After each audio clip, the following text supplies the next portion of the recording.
Good afternoon to you all. The subject I was entrusted with is some experiences that have been instrumental in better understanding what it is possible to do, what opportunities we have to reduce the pesticide content, which is one of the key problems that we all know. That's an undisputed truth. The social and cultural context as a whole is one where food safety is believed to be a key aspect and a key word in food production is food safety, which is now a prerequisite in the wine industry. Even the non-aware consumers feel that the quality in that respect should be guaranteed.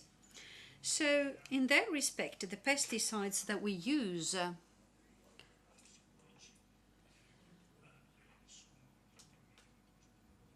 during cultivation and at different times are a very sensitive subject. We know that there are legal limits and constraints that have been set, but we all know that that is no longer regarded as being enough to find the right positioning on the market. So much so that in commercial agreements and in the specs and tenders, the prospective customer is all the time trying to get to set stringent and increasingly stringent conditions from that point of view. The number of pesticides that can be found is being reduced, or the overall content, which very often is expressed in the best possible case in some hundreds of micrograms per liter, so well below the legal limits. We know there are ceilings that have been defined for residuals, but they are not, they haven't been defined everywhere, nor for all active ingredients. And so there are countries where certain pesticides are not allowed. They can't be accepted even as residues, but also there are no tolerances on these products. And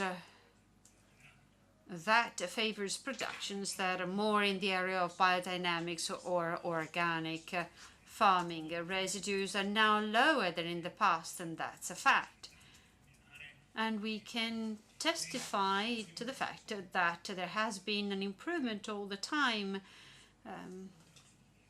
crediting the overall attention that the entire supply chain has devoted to this subject.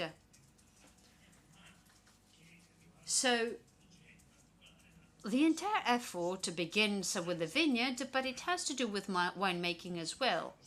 In particular, we needed to understand how much room we have to choose when we work in the vineyard at the cellar. This is the basis, provided the basis for what Dal Cin asked the center of the Edmund Mach Foundation in San Michele all'Adige to reduce the residual amounts of the various active ingredients, particularly during fermentation.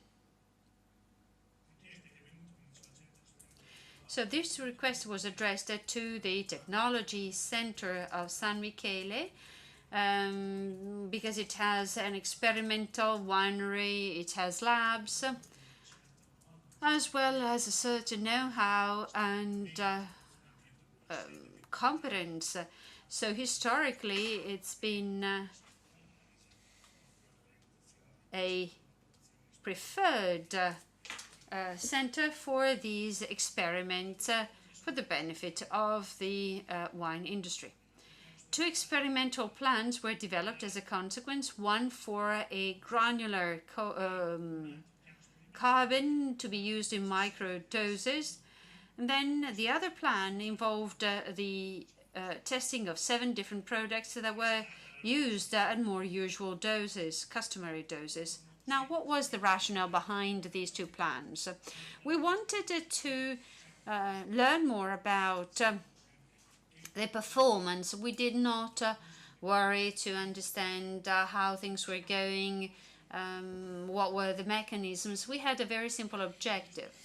But from the overall holistic perspective, we wanted to know how much we could reduce in terms of active ingredient amounts by using these approaches. Ai fungicidi.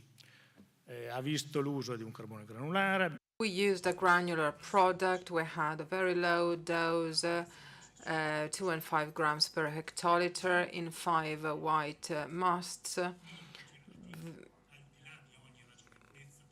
And we went beyond any reasonable technological approach, which was because we were at less than 15 NTU, which is sort of crazy in a normal vinification process. But we picked that as a strategy because we wanted to eliminate possible interferences of particles which could be present and which normally is present and which would have caused problems. So we had to see whether what we found was derived from these particles or from the product we used. So we were working at very low NTUs, and reasonably we could say that possibly the vast majority of the activity could be brought back to the product used. What did we do then? We took the musts, we dirtied them, and added various pesticides to do so. And we used concentrations which were 2-3 times higher than we normally find. These fungicides were against botrytis and downy mildew and Una delle prime cose che siamo andati a guardare sono stati gli andamenti. powdery mildew. First of all, we considered the fermentation trends. And we observed that in the case when basically we had used these microdosages or color carbon vis-à-vis controls, which are the continuous lines, we would find a situation whereby the closure of the fermentation was happening a bit earlier, a bit faster, and things anyway went as it should. So the products used did not have hampered the fermentation. Simply we observed that by adding up all the products that we had used and that were simultaneously present entailed a minor difference. We analyzed fungicides with the UHPLC MSMS system, and now we will see abatements from must to the control wine, which was fermented without carbon coal, and then the other one with the fermented wine. Here we have products against botrytis. In the passage from must to wine without carbon coal, the various active ingredients entailed that we had reductions ranging from 8% to 52% in function of the active ingredient and due to fermentation alone. Then, with reference to the presence of the microdosages, the reductions vis-à-vis control wine went from 6% to 66%. And if we considered the anti-powdery mildew products, we went from 4% to 53%. And in moving and comparing and contrasting the control and the usage of carbon, the granular product, we went from minimum reductions, as is the case with the spiroxamine, where there is no difference even at a higher dosage, even though you see that there is a constant trend for reduction. And in the case of metrophenone, you basically halve the percentage. Then the product against downy mildew went from reductions from must to wine, which basically are negligible, as is the case with the fluopicolid, to situations which are totally different, such as cyazophamide, where the normal fermentation process per se alone causes a more significant reduction, because we have reductions which are as much as 90%. And then you have a provalicab, where nothing really happens, nothing changes, so no effect, nor do we have a real effect in the case of cyazophamide, as we said. Let's now consider all the fungicides together, and we see that we go from a must, which had 400 something, down to a sum total which is 30% less, and that is linked to fermentation alone. Then, if you have also carbon, you had a further reduction of 45 to 80 micrograms per liter, which is a 15-30% reduction. What about the impact in aromatic terms? Here you have control and the two doses. Volatile acidity goes down, acetaldehyde also, and then the fruit components increase. You only have this molecule, which is a sulfurate, and which slightly increases. So with that exception, methanol, you have values which we need to consider better than in the control. Values are high here, it's obvious, but they are due to the fact that we had the minus 15 NTU, and that is the crazy turbidity level that we went for. In terms of pleasantness, in fermented wines with the granular product, the differential was always positive, which means that basically that molecule that we had observed as being potentially negative actually did not interfere, and the fruit components would prevail. In the second experimental phase, we considered other enological products. In the white fermentation phase, inactivated yeast, cellular wall, cellulose, bentonite, PVPP, chitosan, and a new product that the producer is about to market. Again, 5 white musts, and we are lower than 15 NTUs.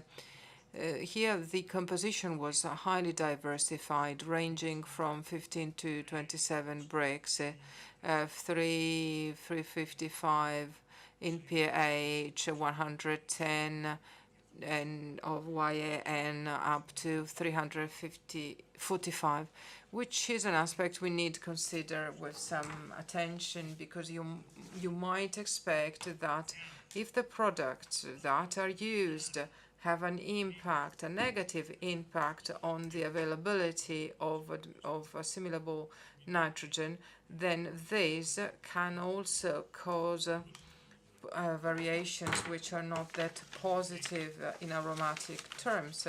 Hence the observation that we did before, and which are absolutely justified, especially focusing on the overall availability of assimilable nitrogen. And we dirtied the masts again, basically with the same systems we had before, and with insecticides.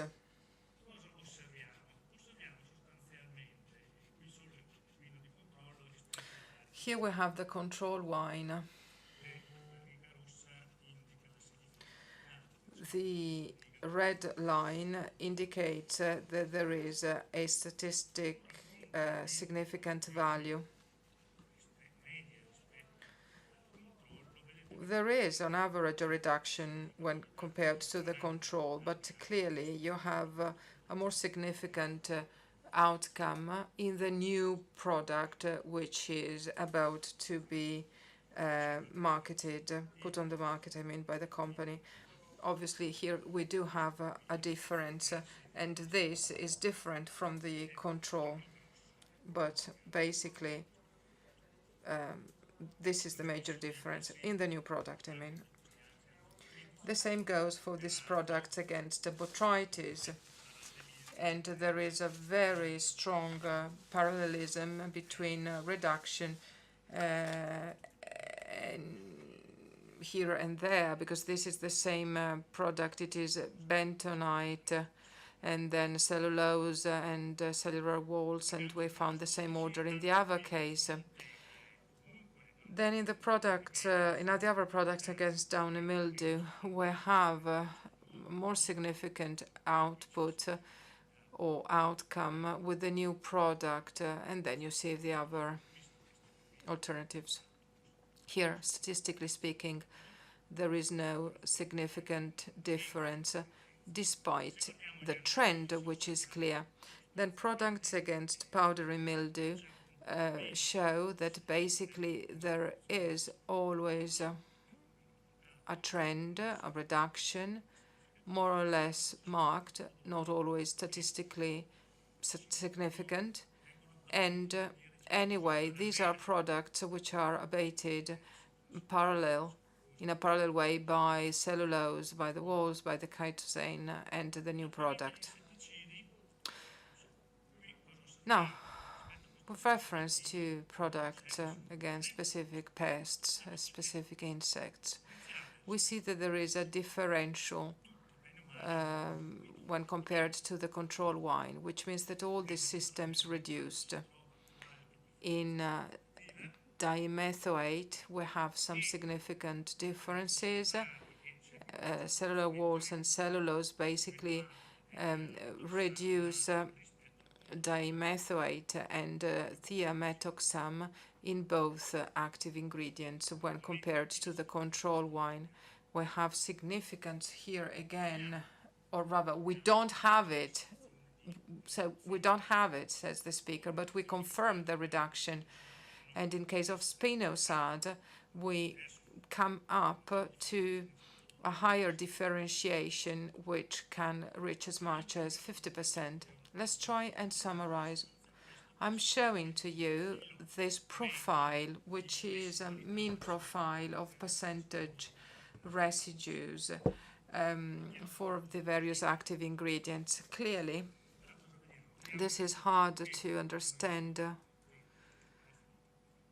You have to finish. I'm finished almost. And we see here that we have a number of situations that can be identified. We can also observe, when considering totals, that we cannot talk of statistical significance in terms of a difference between the various products, but here we start having some interesting results in terms of reduction when compared to the control, and that is clear in the new product. if there is no significant difference, anyway, we have some indications in terms of trend. Questi tre prodotti, bentonite, We see that bentonite, yeast, and PVPP reduced down to 100 by 100-200 nanograms per liter. And here it is 200 to 300 micrograms per liter, and here 500 to 600. This distinction into three groups can be found in all these groups against botrytis and powdery mildew and downy mildew and pests. The usage of microdoses of granular product shows that there is no shortage in terms of nutrition. It is a zero-risk practice. It reduces by 15 to 30% the residues of fungicides. It tends to favor the completion of alcoholic fermentation, and it increases positive fermentative aromas, especially fruitiness. This practice is reasonable, especially where the quantity and the type of fungicides in the must cannot be defined a priori, which is, I would say, rather frequent in our production. The new product, which the company will call Phytostop, is based on cellular walls and carbons. It will use the mini tube technique that you saw the features of. This will also be applied in micro doses of 5 grams per quintal. And this basically permits to reduce and abate 550 micrograms per liter, which is 40% of residues present in the control wine. In terms of reduction capacity and capability, we start identifying three groups. The new product, which is Phytostop, which works better than cellulose, cellular walls, and chitosan, and inactivated yeast, PVP, and bentonite. That's the end of my contribution. I would like to thank you all, and I would like for the invitation, and I would also like to thank colleagues at San Michele who work to support me and who also work to prepare this presentation together with me.